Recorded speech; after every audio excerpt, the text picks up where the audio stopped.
Um prazer estar aqui e quero agradecer demais esse privilégio de estar nesse centro cultural espetacular, que é esse Max Pfeffer, e esse trabalho incrível, tão desafiador, tão criativo, dessa turma de mulheres guerreiras. Parabéns. Boa noite a todos. Obrigada pela presença de vocês. Em nome do museu, de toda a equipe, é uma satisfação. Vamos fazer a segunda edição desse programa tão especial, Literatura das 10 Cordas, unindo um pouco os livros com a música caipira. E nessa edição nós vamos falar sobre um assunto que aquece muito o nosso coração do pardiense, que é a viola caipira, que está presente no nosso dia a dia, nas mãos de muitos violeiros aqui da cidade, violeiras, e também no radinho de pilha, né? Todo mundo aqui tem rádio paixão, acorda cedo, liga para escutar uma moda. Então a viola aqui é muito presente e esse livro com certeza vai semear ainda mais, porque já semeou bastante. Então, muito obrigado pela sua presença. Sim. E obrigado, professor, também, por aceitar essa empreitada e vir nos presentear com o som da sua viola. Alegria estar aqui. Então, hoje aconteceu uma coisa muito bonita. Eu levantei cedo, eu não sei se todos vocês levantam cedo, mas eu madruguei em São Paulo essa manhã. E meu marido, sabendo que eu vinha para cá, preparou uma playlist, assim, uma lista de músicas nas redes sociais, assim, né, no Spotify, só de violeiros de primeira, assim. Então eu acordei hoje, fui ouvindo os violeiros do Brasil tocando, assim, e um atrás do outro, e coisas muito lindas, e de repente tinham várias do Tião Carreiro e Pardinho, e com poesias tão, né, assim, inspiradas, né? E aí Renato Andrade, que é um mestre grande da viola, e aí Roberto Correia, e aí o Paulo Freire, e aí o Ivan Vilela, e aí Índio Cachoeira, que, pelo amor de Deus, que é um cara espetacular, que se foi há pouco tempo, eu não sei se vocês conhecem, mas é um cara genial. Eu fiquei encantada em ouvir umas coisas dele hoje. Então, assim, já comecei a manhã inspirada para vir para cá.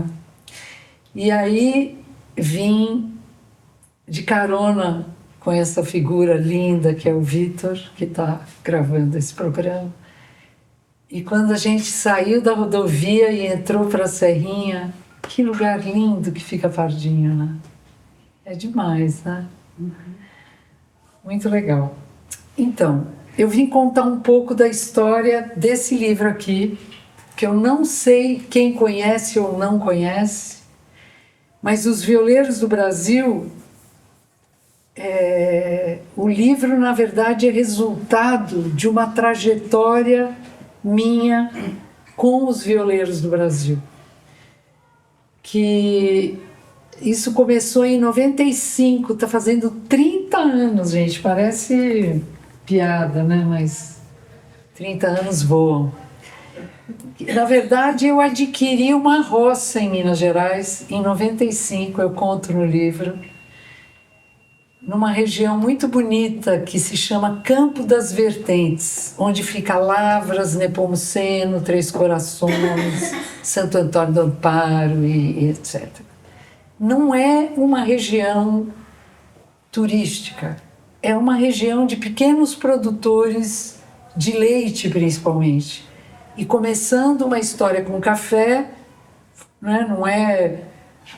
Nepomuceno é um lugar forte do café, Santo Antônio do Amparo é um lugar forte do café. O Campo das Vertentes tem café, leite, milho, pequenos produtores, gente simples, não é um lugar de grandes fazendas, é próximo a Lavras, onde fica a minha roça.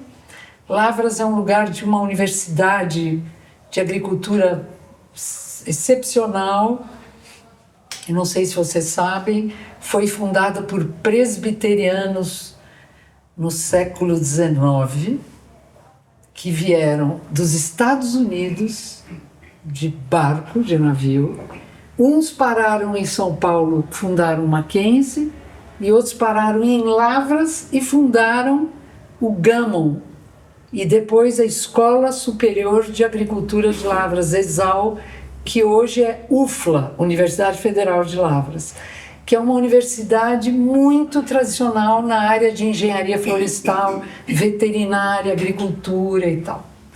Então eu estou nesse pedaço, né? Eu tenho uma roça ali. E estando ali, eu comecei a me aproximar das tradições populares que tinham a viola como acompanhante das folias de reis, dos moçambiques, dos congados, dessas tradições mineiras, né, que misturam os negros, os portugueses e os indígenas. Na verdade, é uma mistura muito mestiça, muito cabocla, assim, né? E então tem os batuques, mas tem também a viola, né? E tem as contações de história e tal. E aí eu comecei a pensar, eu já vinha fazendo séries de pianistas, de violonistas, de arranjadores. Eu venho dessa coisa de criar espetáculos de música e convidar músicos para participarem de espetáculos de música, né? Mas a viola eu nunca tinha mexido, então ali foi uma oportunidade de eu pensar, gente, acho que eu vou atrás dos violeiros do Brasil. E aí eu queria contar para vocês uma coisa importante. A viola, na verdade, ela vem dos mouros que chegam na Europa no século XIV, XV, e se estabelece em Portugal e na Espanha, onde os árabes acabaram ficando séculos. Não era exatamente a viola que veio, mas ela foi sendo aprimorada. E a viola veio para o Brasil no descobrimento do Brasil. Na verdade, na invasão do Brasil. Não foi descobrimento, né? Foi uma invasão.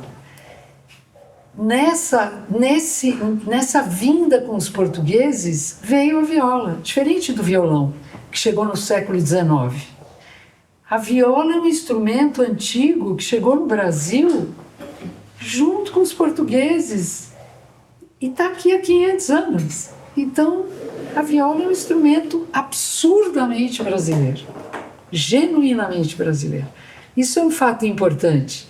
E ela veio inicialmente, ela na Europa tinha uma atuação na igreja de acompanhamento de missa, era um instrumento. E no Brasil, ela também teve esse caráter um pouco. Até o século XIX, ela teve um pouco esse caráter. Mas ela principalmente se instalou no Brasil de dentro, no interior do Brasil, com o dia a dia do campo, da lavoura, da lida do campo. Então, e veio com a oralidade. Muito pouca coisa era escrita para viola, tinha muito pouca partitura, né? Então, a viola foi passando de geração para geração, de violeiro para violeiro, que contava como tocava, e aí ela foi criando a sua personalidade a partir da oralidade mesmo. Então é um instrumento muito especial, porque é diferente dos instrumentos de orquestra ou do piano, ou mesmo do violão, que tem um material grande atualmente escrito.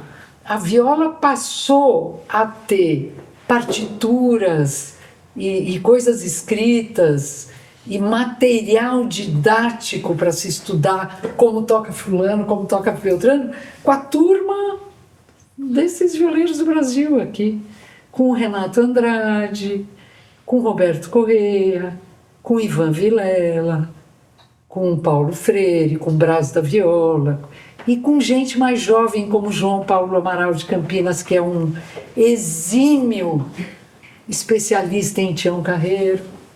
Enfim, é uma coisa muito nova, é uma coisa do final do século XX, começo do século XXI.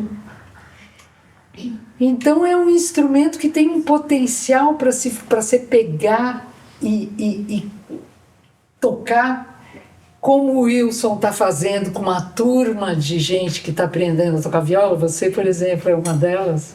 Eu estava falando para o Wilson, uma coisa legal de você falar para os seus alunos, você pode pegar a viola e tocar do jeito que você quiser. Você não precisa seguir uma regra, porque ela está aberta. Então você pode fazer um monte de coisas com ela. Você pode usar, por exemplo, pedais com a viola para música eletrônica. Você pode usar num concerto uma viola solo. Você pode ser acompanhada por qualquer coisa. Pode ser uma sanfona e uma viola, um sopro e uma viola. Então a viola está aí para... Pode ser uma orquestra de viola, pode ser qualquer coisa que você queira. Então eu acho que é isso que me instiga na viola. Tem um lado dela de vir do caipira, mas a coisa mais linda dela é que ela é aberta para qualquer contemporaneidade, entendeu? Isso que é bonito. Você pode misturar o tradicional com o novo na viola. Essa é a beleza da viola. E tem muito violeiro que faz isso. Diga aí, dona Carol. Não, com certeza. E aqui em Pardinho, né, nós temos as nossas tradições, mas devagarzinho a gente vai também olhando, né, que cada violeiro, por mais que a gente faça a mesma coisa, tá todo mundo tocando um pagode em Brasília, mas cada violeiro tem o seu sentimento, a sua essência e faz a distinção pelo som, né? Às vezes só de ouvir a gente já consegue perceber se é o seu Dirceu tocando, se é o Joãozinho, porque ela vai ganhando a identidade do violeiro, né? E ela é a nossa identidade, um completa o outro. É verdade. E você sabe que quando eu comecei essa série do Projeto Memória Brasileira, comecei com os pianistas. Então eram memórias do piano brasileiro, depois os violões do Brasil. Quando a gente foi fazer violeiros, não dava para ser a viola, tinha que ser os violeiros, exatamente por isso que você fala. Porque o violeiro e o seu instrumento têm uma intimidade, né? Tão grande, é tão, né, que a gente chamou de violeiros do Brasil, não da viola brasileira. Exatamente por isso. Depois o Brasil da sanfona, depois percussões do Brasil, depois um sopro de Brasil com os instrumentos de sopro, mas os violeiros ficaram os violeiros do Brasil. É interessante, né, Miriam? Porque preparando um pouco do repertório para hoje, para ilustrar a conversa, assim, eu estava ouvindo, por exemplo, o Adelmo Arcoverde. Ele tem uma sonoridade muito própria, né? Daí você ouve Ivan Vilela, é uma outra sonoridade muito própria, né? Com uma característica muito própria. Você ouve o mineiro, né? O Pereira da viola, é outra sonoridade, né? Tem uma alegria, tem uma coisa ali, né, das folias e tal, né? O Tavinho Moura, já aquela coisa do clube da esquina, né? Uma coisa de... uma harmonia assim que você... Então, assim, cada violeiro acaba tendo uma coisa muito própria e imprime na sonoridade da viola, assim, né? É verdade. E isso eu acho que isso que é o bacana da viola, assim, né? Que eu costumo dizer que até para os alunos, né? Para que busquem a sua sonoridade, né? É isso, o que você gosta de tocar e a repetição também, né? Você gostou daquilo, começa a repetir por que você gosta daquilo, né? Tocar um pouco mais, por que você gosta daquilo e descobrir, né? O seu toque de viola. Isso aí, né? Sonoridades, né? Toca uma aí. Alguma coisa? Diga o que você vai tocar. Eu estava ouvindo algumas coisas do Adelmo Arcoverde, eu achei muito interessante que ele usa bastante a afinação rio abaixo, né, que é essa aqui.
Lindo! Lindo!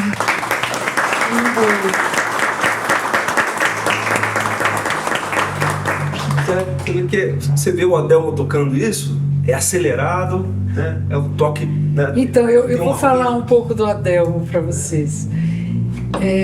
Eu achei interessante o Wilson dizer essa coisa de que cada um tem a sua personalidade. Eu acho que uma curadoria, que eu acho que foi um pouco o meu papel quando a gente fez o primeiro Violeiros do Brasil no Sesc Pompeia, em São Paulo, e trouxemos pela primeira vez um encontro de viola do Brasil inteiro para uma grande metrópole. Acho que isso nunca tinha acontecido antes. A viola era uma coisa que não estava nos centros urbanos. Então foi uma coisa pioneira mesmo, há 30 anos atrás. Um mês de concerto só com viola. E o Adelmo veio de Pernambuco.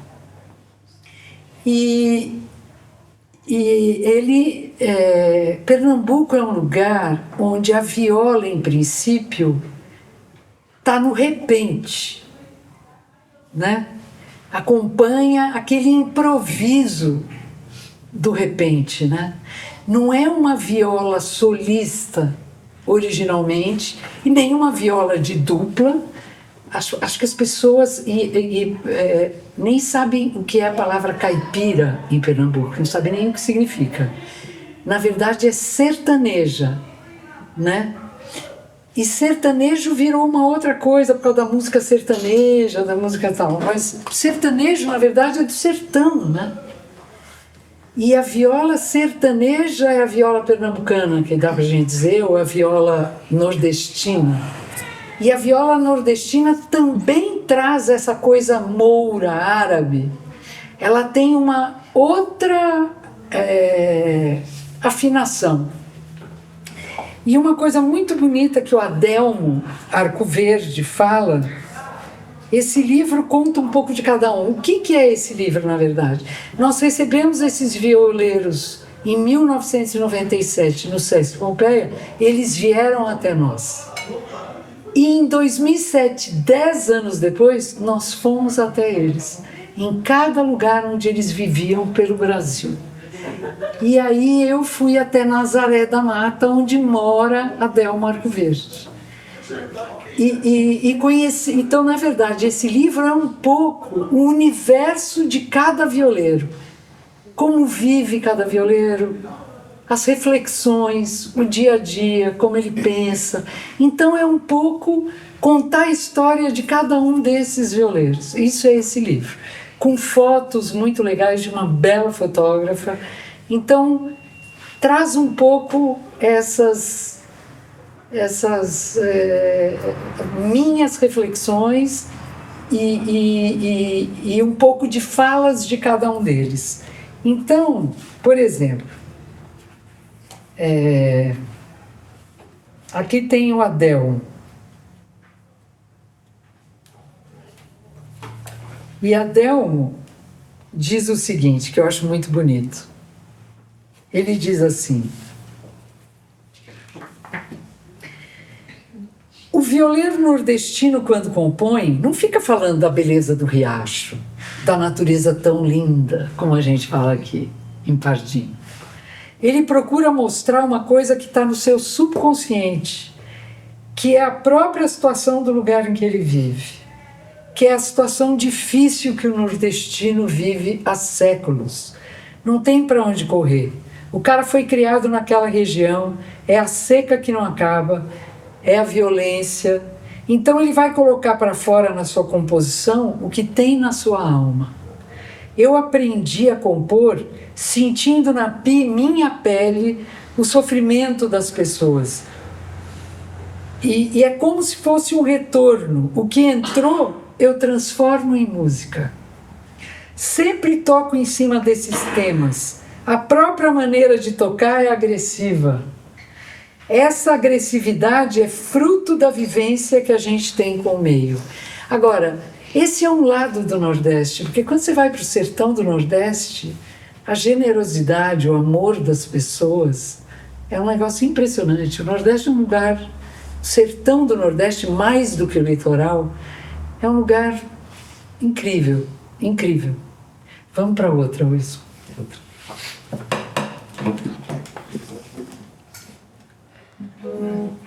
Eu fui pesquisar um pouco, daí eu fui ouvir alguma coisa do Pereira da Viola e vi que o toque dele era de uma determinada maneira e fui ouvir a mesma música tocada pelo Ivan Vilela, que trazia uma suavidade, né, no toque, assim, que eu gosto muito. Obviamente, na hora que eu vou tocar, daí também vira uma outra coisa. Ficou interessante. Isso que é legal, né? Essa se chama Carreirando.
Falando um pouco do Pereira, o Pereira também conheci em 97. O Pereira da Viola foi uma dica para mim, que eu, quando fui montar os Violeiros Brasil, eu consultei os violeiros que eu conhecia. E o Roberto Correia me indicou o Pereira da Viola.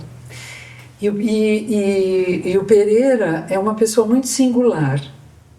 Ele tem uma história muito linda. E eu tive, para o livro, no lugar onde ele vive.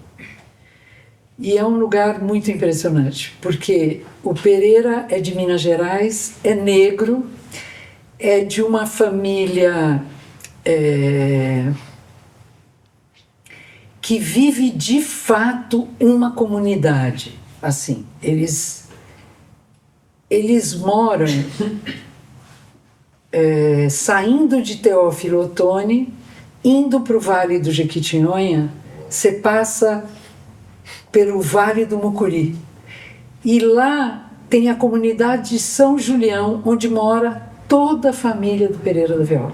Morava o pai, a mãe cantadora, roceira, e grande cantadora de canções de trabalho.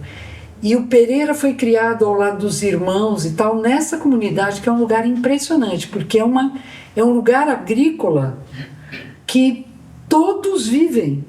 Cada um tem sua casa, eles têm um lugar onde, por exemplo, compram a comida do mês e fica num lugar central, e aí alguém vai, pega um negócio, deixa o dinheiro.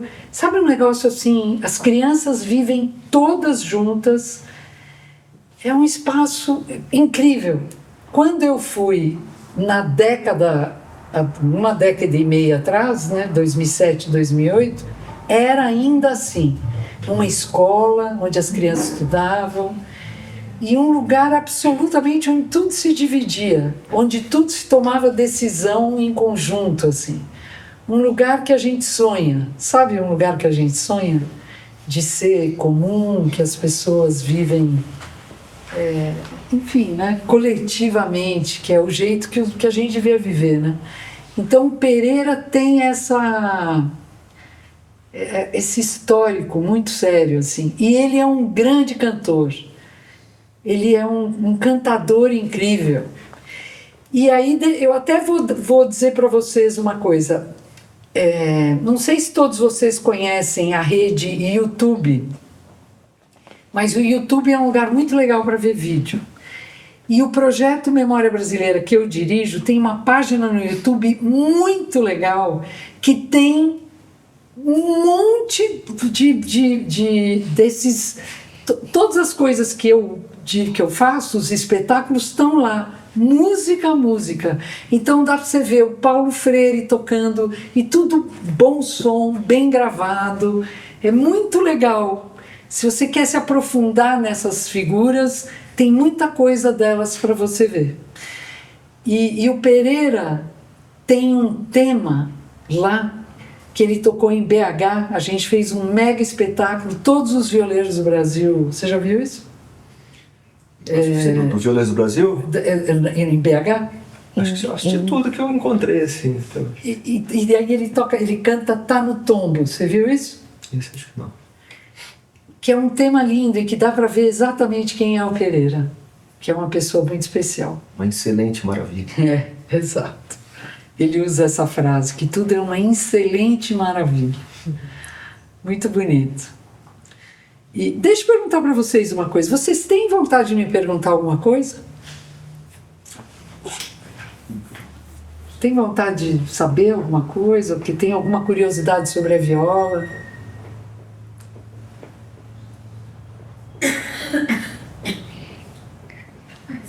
Tá todo mundo com vergonha aí. Eu posso fazer uma pergunta? Pode. Opa. Então, esse trabalho que você fez, nós que estamos começando só temos que agradecer, né, que abriu tanto caminhos pra gente, inspirações. Eu vi vídeos, né, daquela versão online que você fez na pandemia, o Ricardo Vignini comentando que quando ele era novo, ele viu em 97 aquele show, se inspirou, começou a tocar viola, né? Então é uma questão que um vai inspirando o outro e tal. E aí eu fiquei muito feliz nessa versão online, porque o Anselmo, né? O Adelmo. O Adelmo trouxe a Laís de Assis, né? Então teve uma violeira aí junto com os violeiros do Brasil. Isso mesmo. E aí eu queria, né, perguntar sobre a sua visão agora com as violeiras, né? Se tem condição de fazer um Violeiras do Brasil também. Então, eu não sei se violeiras do Brasil, mas eu acho que hoje tem muita violeira no meio de violeiros. Então eu acho que isso é uma coisa muito linda, né? Eu tenho visto violeiras muito bacanas. E acho que a Laís é uma pessoa incrível, nordestina e solista, assim, toca lindamente, lindamente. Eu tô dirigindo uma circulação em homenagem ao garoto violonista Aníbal Augusto Sardinha, que nasceu em 15 e morreu em 55, um gênio do violão brasileiro, da composição do violão brasileiro, garoto, um gênio total. E então nós estamos fazendo um trabalho com a obra dele, e a Laís vai tocar a obra dele em Recife, vai acompanhar os outros músicos, vai ser a participação especial em Recife. Porque ela é do choro também. E isso é uma coisa legal. Viola é um instrumento para choro também. É um instrumento para samba. É um instrumento para qualquer coisa, para tocar qualquer coisa com a viola. Isso que é uma beleza, né? Sim. E a pioneira disso tudo talvez foi a Inesita, né, Carol? Sim.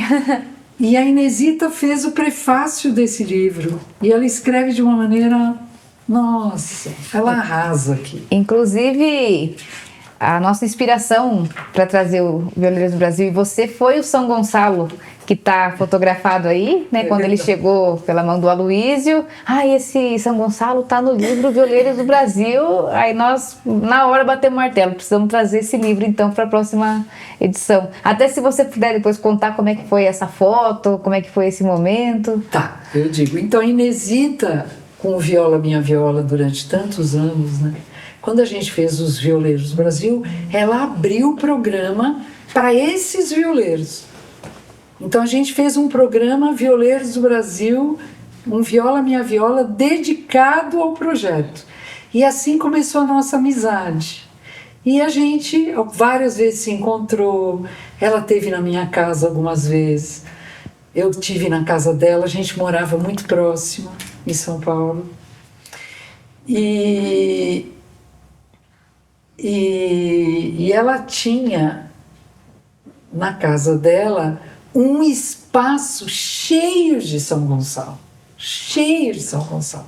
Então eu levei a Angélica, que é a fotógrafa, Angélica Deoneri, que é a fotógrafa desse livro, e ela fotografou uns violeiros que estão aqui, e eis que eu vejo uns violeiros não, uns São Gonçalos que estão aqui, né? Que é o santo dos violeiros, né? Que é o santo da farra, né? Da dança. E um dos violeiros eu vi, do São Gonçalo, eu vi que está aqui na exposição dela. Mas ela diz o seguinte sobre a viola. Ela chegou de mansinho, toda faceira, a portuguesinha, para conhecer nossos chocalhos, flautas e apitos. E foi gostando e foi ficando, e percorreu o Brasil pendurada nos arreios das mulas dos peões, nos sertões, nas praias, nas estradas de terra, dentro de sacos encardidos. Essa é a nossa viola. Mas quando abria a voz, tocada por mãos calosas, até os pássaros ficavam mudos. E foi ficando nossa para sempre, nas festas religiosas, nos desafios, nos mutirões, nos bailinhos, muito enfeitada de fitas coloridas no pescoço e com suas 10 cordas muito afinadas. E nos apaixonamos por ela. Como dizia João Pacífico, viola é feita de pinho, mas tem coração. Acompanhando um cantador ou uma dupla ou solando, abraçada sempre com carinho, são 2 corações que pulsam juntos. Essa é a Inesita, né? E um momento muito especial com a Inesita, inesquecível para mim, é o seguinte: nesse Violeiros do Brasil de 97, uma das participações mais importantes foi Pena Branca e Chavantinho. Mas em 2007, Chavantinho já não estava. E o Pena Branca estava a 1000. Estava muito bem. E ele participou. A gente esteve na casa dele. Ele, um homem apaixonado pela mulher a vida toda. Muito bonito a relação do casal, sem filhos. E foi linda, assim, tá tudo aqui. Assim, a chegada na casa dele, as coisas que ele falou. Mas ele se foi. E eu combinei com a Inesita e nós fomos no velório e no enterro do Pena Branca juntas, eu e ela. E esse foi um momento muito especial, assim. Foi muito bonito, muito bonito. E tinha muito músico, foi uma coisa muito emotiva, as pessoas tocaram. Esse centro de cultura aqui, a primeira apresentação artística que teve de inauguração foi o Pena Branca em 2008. Opa, 2008 foi quando a gente apresentou, lançou esse material. Ele estava bem, não estava? Muito maravilhoso. Bem. Olha que legal. E ele era uma pessoa incrível, né? Uma pessoa incrível. Incrível mesmo. Ele desarmava as pessoas, né?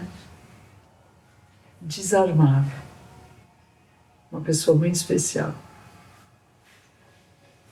Vamos lá. Vamos lá, senão só eu vou falar. Miriam, pensando nesse contexto que você começou abordando sobre a marca que o violeiro traz dentro do seu, né, do seu executar, como você enxerga o papel dos violeiros na preservação, né, da identidade cultural dessas diferentes regiões que a gente tem, né, se eu sou nordeste, eu sou nordestina, né, e se você tem alguma experiência dentro desse contexto marcante para compartilhar com a gente? Você diz da viola em si ou da música? Não, dos violeiros. Dos violeiros. Então, você estava falando do Nordeste, né? Se eu entendi, o que você está me perguntando é como o violeiro consegue preservar as suas tradições locais, né? O que me chamou a atenção na viola e o que me chamou a atenção na sanfona, que são 2 instrumentos extremamente populares e muito diferentes um do outro, né? Mas que carregam essa coisa muito forte na cultura popular, né? E é engraçado porque os 2 instrumentos são extremamente fortes no Nordeste. Mas, por exemplo, a sanfona em Minas Gerais não existe. Não existe. Assim, não tem por... E a viola, Minas Gerais é o estado mais importante do Brasil para a viola.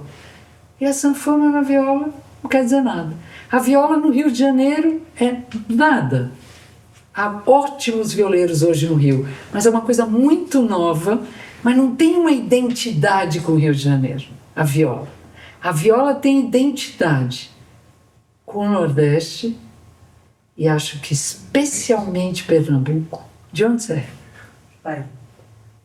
Também tem na Bahia, mas Pernambuco eu acho que é muito forte. A viola tem uma identidade fortíssima no interior do estado de São Paulo, Os grandes compositores da viola são do interior de São Paulo, alguns daqui, de Botucatu, né? Em Minas Gerais e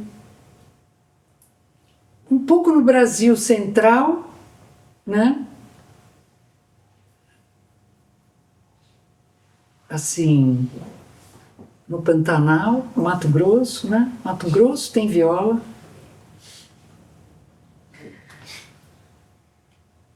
Mas a sanfona, por exemplo, a viola no Rio Grande do Sul, por exemplo, havia muita viola no Paraná, muito violeiro no Paraná. Mas a sanfona no Rio Grande do Sul é de uma força extraordinária, a gaita, que eles chamam, no Nordeste, especialmente nesses dois, né? Esses dois é muito forte, assim, como tradição. Então eu acho, e essa coisa me interessou muito, o Brasil da sanfona eu fiz exatamente inspirada no universo nas regiões que inspiram o sanfoneiro. E a viola mais pelos violeiros, né? Pelas tradições deles. Mas eu acho que em relação à viola, a questão da viola dinâmica, que é aquela viola com aquelas bolachas aqueles pratos do repente, eu acho que é uma tradição muito forte, né? E você sabe que hoje tem luthiers no Nordeste que estão fazendo artesanalmente essa viola, que estão sendo tocadas por violeiros jovens.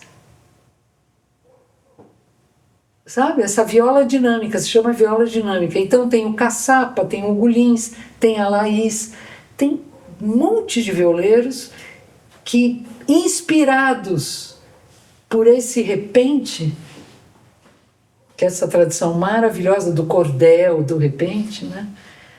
Estão indo para outros caminhos, para uma música mais moderna, para uma música mais... a partir disso, né? Isso é bonito de ver, né? O aboio também é bastante usado. Total, total. Lá, né? E a Helena Meirelles, ela tinha a questão do caipira, era pantaneira e tocava na viola nordestina, né?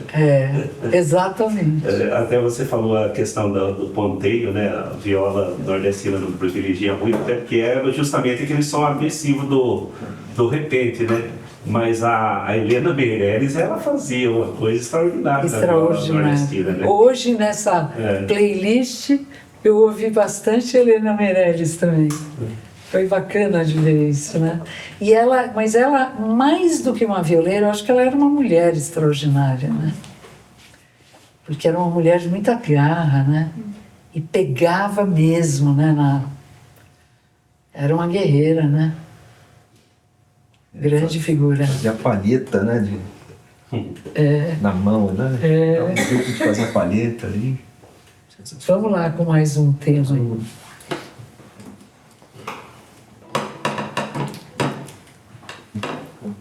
Cara, Viola de Buriti, do Almir Sater.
Então, sobre o Almir, todo mundo conhece ele, né? Eu conheci o Almir há muitos e muitos anos atrás, muito antes dos Violeiros Brasil. Tive a oportunidade de fazer outras coisas com ele, assim, outros trabalhos. Então eu conheço ele há muito tempo. E o que eu mais admiro no Almir, além do músico excepcional que ele é, e eu digo aqui sempre para o pessoal que é o seguinte: o Almir tem que vir a Pardinho, porque acho que talvez a grande inspiração do Almir é o Tião Carreiro. Vocês têm um museu aqui, deviam convencê-lo a vir aqui, porque tem tudo a ver. Eu acho que tem o Tião Carreiro, assim, e o Tavinho Moura, que eu acho que é outra referência super importante para o Almir. Mas o que mais me admira no Almir é que aquela figura linda que ele é um grande administrador da própria vida, eu acho. Sabe quando você pensa numa pessoa que soube levar a sua vida muito bem? O Almir é um cara que detesta aparecer, que você nunca vê ele indo nos lugares cheios de gente, ele nunca vai, ele faz os shows dele. Mas fora show, ele é um cara de casa. Ele não é um cara que você vai fotografar na rua, que a imprensa vai atrás, que ele vai falar da própria vida. Não. Ele é um cara na dele, que vai construindo a sua vida, adora o campo, apaixonado pelo Pantanal, tem um espaço muito lindo e adora mexer com as coisas do campo, de verdade. O Almir é um cara que, se vê uma fruta ali naquele pé de manga, ele vai falar: olha, nasceu uma fruta nova ali e tal, e vai assar a carne, e vai mexer com isso, e vai acender o fogão, e vai... Ele é um cara da cozinha, ele não é um cara do salão. E esse eu acho que é a coisa mais bonita dele, da mulher, sabe assim, ele tem uma... É lindo isso, é lindo isso mesmo, porque é um cara que podia estar todo dia numa foto nova, num negócio. Pelo contrário, ele se enche de barba, bota o óculos, chapéu, quer desaparecer. E eu acho isso uma sabedoria. Ele só aparece com a música. Fora da música, ninguém sabe. E esse lado dele eu acho, desde que ele é jovem, ele é assim. Incrível. E tocando é um negócio impressionante, né? Porque ele tem características muito próprias do lugar onde ele nasceu, né? Que é um pouco o Paraguai, um pouco o Mato Grosso, né? E um pouco Tião. Eu acho que ele é um cara, né? Ele é um cara... A dona Nair, ela contou como que eles se conheceram, né? O Tião. Em Barretos, existe até hoje, só que está bastante... Né? Aquele rodeio? Não. Um festival chamado Rose Abrão. Esse Rose Abrão era um árabe, se eu não me engano, que gostava muito de viola e ele promovia esse festival na casa dele. Tanto é que existe até hoje lá a Casa Rose Abrão, né? Enquanto o Tião esteve vivo, com saúde, ele foi a figura principal nesse festival durante muitos e muitos anos. E lá no começo, né, na hora do social, porque o Rose Abrão promovia esse social que virou depois um festival. Mas era o social do Rose Abrão, né, com os violeiros. E daí chamaram o Tião e falaram que tinha um mocinho querendo entrar lá e que queria conhecer o Tião. E era o Almir Sater. Olha só. Lá, a partir dali ele conheceu o Tião. Olha só. Que bela história. E o Almir tem uma importância muito grande, porque eu acho que ele talvez foi o maior difusor da viola, né? Assim, como para as novas gerações, né? Acho que ele foi uma pessoa muito importante. De colocar um instrumento... O Renato Andrade, né? Mineiro,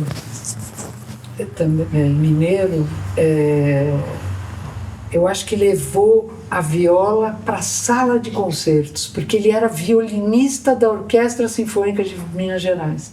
E ele parou de tocar violino e começou a tocar viola. E ele vestia terno e gravata e ia tocar viola nas grandes salas de concerto. Então, não só no Brasil, ele fez isso no mundo, né? Roberto Correia também seguiu ele nisso, né? Mas o Almir levou a viola para os grandes palcos, de muito público, né?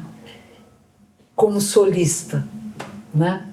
Então acho que ele teve esse papel E agregou fundamental. um pouco também essa questão das pessoas quererem conhecer, lógico, o privilégio da viola, né? Mas também foi pelo lado ator dele, né? Então muita gente... Também, sem E essa dúvida. gentileza que você falou dele, nós tivemos essa prova, né? Porque ele veio fazer um show em Botucatu e a Orquestra de Violeiros de Pardinho foi fazer a abertura, tocar antes dele.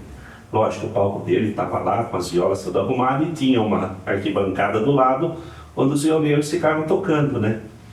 E ele veio, fez o show, nós ficamos lá para ver o show dele. E a hora que terminou, ele saiu do palco, ele deu a volta e foi lá e falou: eu quero conversar com aquele pessoal que estava tocando antes de mim. Foi lá, cumprimentou todo mundo, incentivou, elogiou e tal. Bem, foi muito legal isso. É, ele é um cara Muito muito gentil. bacana. É verdade. Que mais, gente? Quem Eu quer queria fazer uma pergunta, Pois, com licença. Eu estava pensando aqui que se tem violeiro é porque tem viola. E eu estava pensando nessas pessoas, né, esses luthiers, esses artistas, artesãos que fazem os instrumentos para que a gente possa tocar e ser violeiro, né? É um trabalho que eu estava pensando aqui que é tão importante quanto executar a música, se criar um instrumento para que ele possa ser tocado, né? então, você estava perguntando sobre os luthiers. E aí era isso. Eu ia falar sobre isso, mas também depois perguntar pro Wilson quais são os luthiers dos instrumentos dele, pra gente ouvir os nomes também e começar a se Mas familiarizar. você sabe de uma coisa? Quem começou com as violas foram as grandes fábricas de violão. A Delvecq, a Giannini, que eram violas muito boas na época. Eram violas legais. Não sei se você conhece as violas dessas fábricas sul-americanas, você conhece? Eram boas as violas, eram boas. As duplas, as pessoas só tinham, não tinha luthier na época. Então, eram as fábricas que faziam as violas, sabe? Caiu no gosto dos caipiras tradicionais foi a xadrez na época. Também, Entendeu? né? Porque era de uma família de músicos caipira, Vieirinha, Lio e Léo, Zico e Zeca, Abel e Caim, tudo de uma família só. Eles cantavam, ficaram famosos e eles tinham uma fábrica de violas, então todos os artistas da época, né, gostavam da viola xadrez. Também, né? É. Mas aí começaram os luthiers, e a gente tem luthiers incríveis. Só para te responder, né? Essa aqui foi feita pelo Lúcio Jacó. Lúcio Jacó, ele é de Minas Gerais. E De que ano que é? essa aqui é de 2018. Ela é recente. E a outra foi feita pelo Virgílio Lima, Que é o gênio da luteria. de Sabará, Minas Gerais. Essa aqui, eu lembro que eu viajei lá para Minas para pegar e foi muito legal. Assim. E de que ano que é, Virgílio? Essa aqui é de Legal, né? 2006, mas eu tenho uma de 2003 também. E na época, até fazendo, né, uma ligação, eu entrei em contato com o Paulo Freire na época. Falei: Paulo, que violeiro, que luthier que você me indicaria e tal. Eu encontrei com o Paulo Freire em Campinas e perguntei para ele. Então ele falou: ó, a minha indicação é o Virgílio Lima, que é a viola que eu uso e tal. E daí eu acabei seguindo. Quando a gente fez em 97 os Violeiros do Brasil em São Paulo, esse primeiro encontro, o Virgílio veio fazer uma oficina de luteria, que foi um sucesso, assim, ensinando, montando, mostrando, que é uma coisa que você devia fazer, viu? Aqui. O Edilson faz. Isso é uma coisa legal. Durante os 4 anos consecutivos deve ter formado, Tem hoje, Ensinar. em Botucatu, inclusive, que, né, Carol? O meu tá marido vivendo fez da- aula com o Edilson aqui no Max, né? Mas pelo menos, eu acho que uns 30 alunos passaram por ele. Isso é uma coisa legal, né? Vamos lá, outro tema. E só reforçando também que no seu livro tem um índice com violeiros e luthiers do Brasil inteiro. É isso mesmo. Que é difícil No final de... do livro são os contatos de centenas de violeiros e dezenas de luthiers pelo Brasil. A gente fez essa pesquisa também, para um violeiro poder se comunicar com o outro e o público poder ter acesso. Esse próximo tema é do Paulo Freire, chama Seca.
Paulo Freire vocês conheceram aqui, né? Viram aqui, ele esteve aqui. A primeira edição foi com ele. É, eu sei.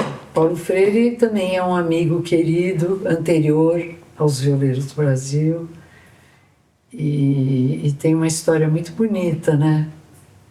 De ter saído do violão clássico e ter ido para o norte de Minas e durante muito tempo ficou morando assim do lado de um mestre que falecido há muito tempo, recentemente, e aprendendo as nuances da viola, né? E mudou a vida total dele, né?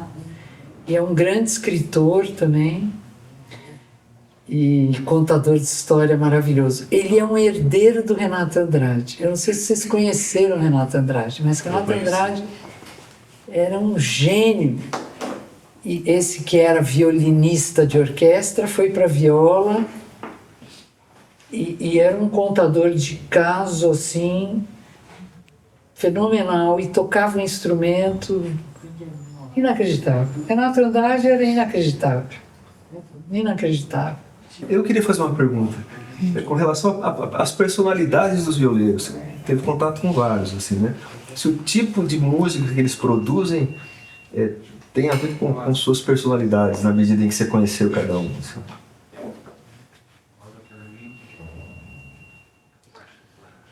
Eu acho que tem. Eu acho que as pessoas, como diz a Patrícia, hoje ela me falou, quando a gente está próximo das pessoas, das instituições e mora numa cidade pequena, a gente vê que cada um é um universo, não tem um lado só. E eu acho que isso é real. Então eu acho que a maneira de tocar de cada violeiro tem muito a ver com ele.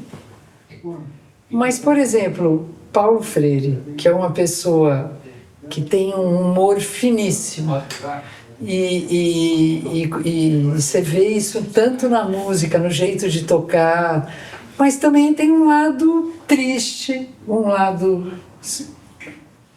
tímido, um lado que não parece com o Hugo, mas ele tem. Então, não sei, acho que isso é... Eu acho que a música traz características da pessoa, mas a pessoa não tem só essas características, né? Da sua música. O que eu acho muito bonito é que o violeiro tem uma coisa que eu acho admirável, que é a sua solidão com o instrumento. Cada um tem a sua solidão. Porque eu acho que é uma coisa muito dele com o instrumento, que não entra mais em ninguém. E isso é uma coisa muito bacana, eu acho. É muito interessante isso na viola, né? Miriam, você acha que isso é próprio só da viola? Ou na sua pesquisa com os outros instrumentos, na relação com o instrumentista e outros instrumentos? Essa solidão e essa...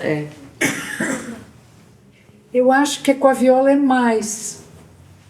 Acho que com a viola é mais, porque é um instrumento, por exemplo, eu acho que o violão tem isso um pouco, né? Também. Mas é um instrumento que 2, 3, 4 é mais... É mega gostoso de tocar. Porque cada um faz uma coisa assim. Com a viola não é tão simples tocar junto. Você pode... Mas eu acho que para você evoluir no instrumento não é tão simples tocar junto. Acho que precisa de um contato com você mesmo, sabe? E acho que a viola vem dessa coisa do interior, do Brasil do interior, mas do homem com o seu interior, né? A viola tem uma coisa da...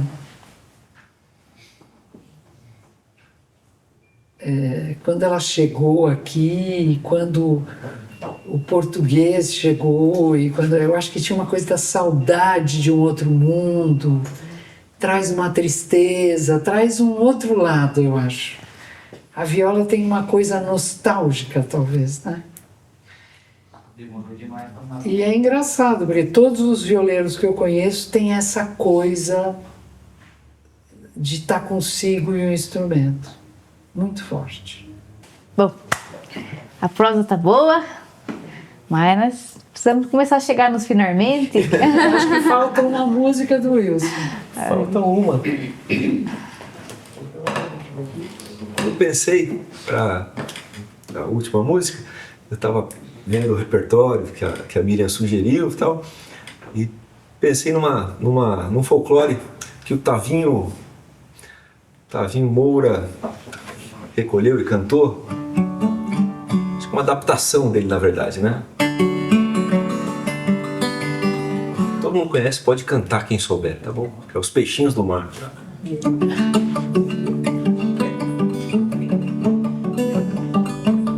Quem te ensinou a nadar? Quem te ensinou a nadar? Foi marinheiro, foi os peixinhos do mar. Quem te ensinou a nadar? Quem te ensinou a nadar? Foi marinheiro, foi os peixinhos do mar. E nós que viemos de outras terras, de outro mar, Ei, nós que viemos de outras terras, de outro mar, temos pólvora, sumo e bala, nós queremos é guerrear. Temos pólvora, chumbo e bala, nós queremos é guerrear. Quem te ensinou a nadar? Quem te ensinou a nadar? Foi marinheiro, foi os peixinhos do mar. Quem te ensinou a nadar? Quem te ensinou a nadar?